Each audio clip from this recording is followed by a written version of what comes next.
Hello, I'm Tony Mangino from TC2, and this is Staying Connected, where we talk about what really matters to enterprise buyers navigating today's technology and sourcing decisions. The start of the year is when enterprise leaders try to accelerate everything at once: modernization, migrations, security initiatives, AI enablement, the list goes on. And that's exactly why the basics matter. If your contract record is incomplete, your inventory is stale, or your renewal dates aren't controlled, you don't just move slower, you lose leverage. You miss value you've already earned, and you create avoidable risk.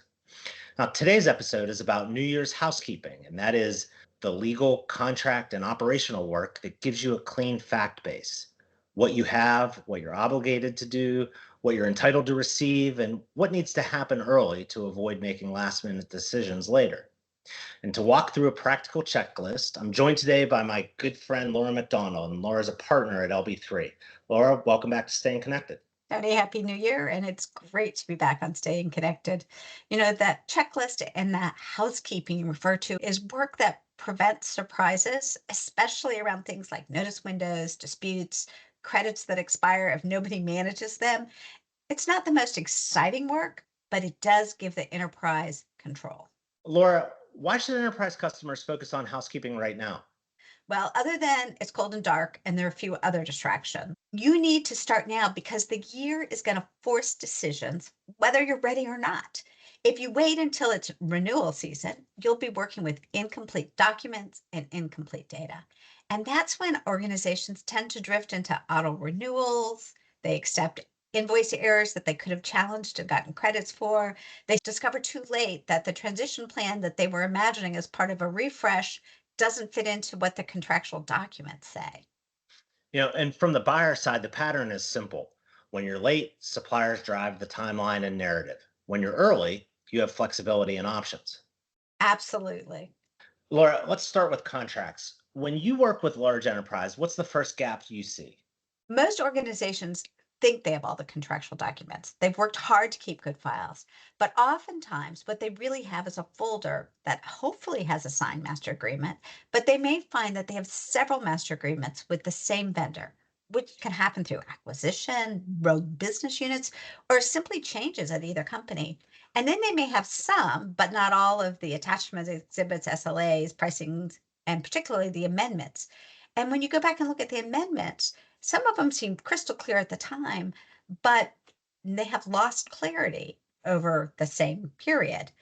The value and the risk often lurks in those documents, the attachments, the amendments, the order forms, the rate cards, etc. And if those are missing, you can't reliably enforce the pricing or credits or rights or do the housekeeping we're talking about.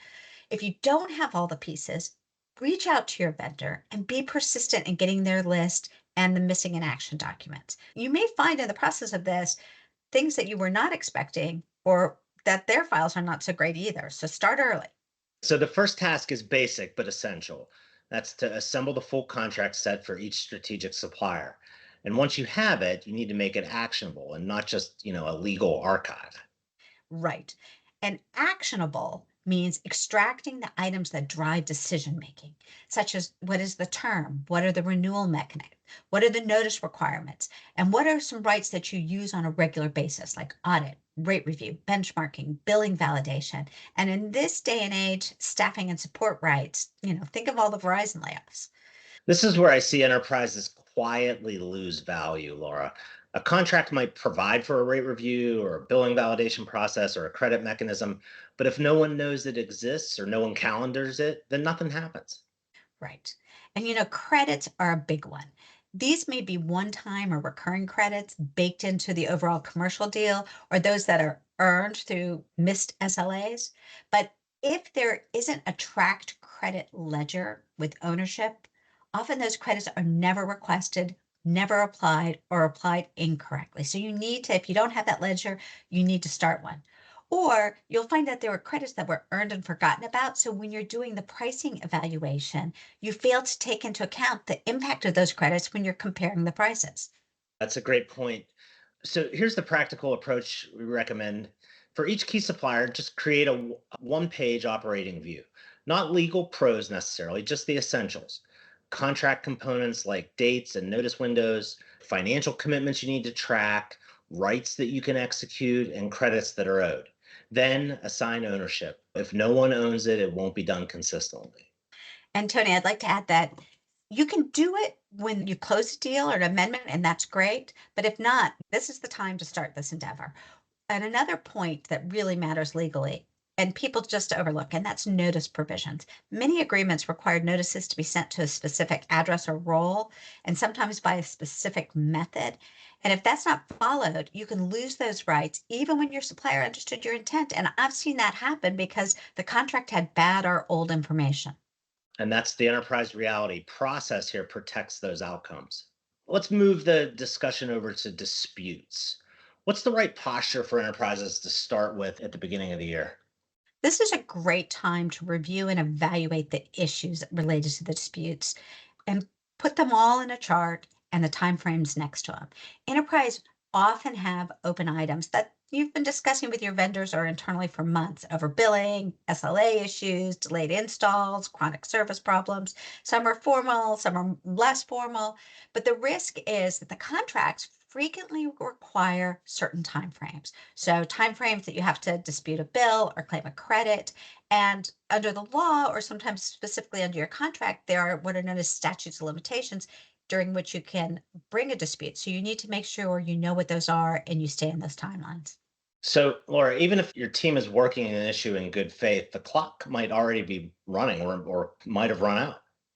That's absolutely right. And the objective isn't that you're going to use this time to escalate everything, it's to preserve your rights while you evaluate and things evolve. And that's an important distinction. You're not turning every supplier problem into big litigation. You're refusing to lose options by default, though. Correct. Now, we got to the one that everyone likes to avoid, and that's the inventory. Why is this part of our New Year's housekeeping discussion instead of when we just get to it? Inventory is painful, but inventory is the foundation for renewals, for RFPs, for migration, for cost control. And if you can't reconcile what you're getting with what you're paying for, you can't manage it. And in large environments, site service and circuit churn is normal. And over just a year's time, it's amazing how things can change. And that inventory or baseline, as we refer to it here at TC2, isn't just a circuit list. It's a holistic, reconciled view across contracts, invoices, portals, and internal records.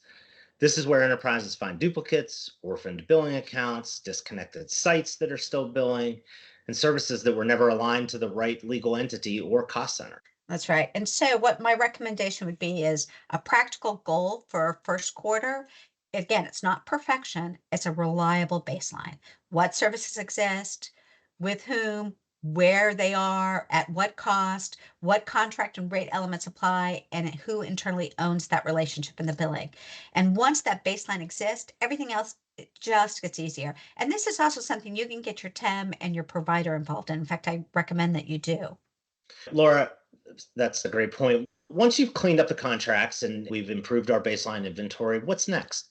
Build a decision calendar. Enterprises typically know they have initiatives coming in: WAN transformation, cloud connectivity changes, managed services, restructuring, vendor changes, site moves, the whole caboodle. The question is whether the timing is mapped against, going back to the first step, the renewal dates, the notice windows, the procurement lead times, and the transition obligation. So a calendar is critical. And this is where organizations can get trapped. The initiative is real, but contract timing isn't aligned. So the enterprise ends up renewing just for now and inevitably losing leverage. We've actually talked a lot about this recently in the context of technology debt here on Staying Connected. A decision calendar forces those early conversations.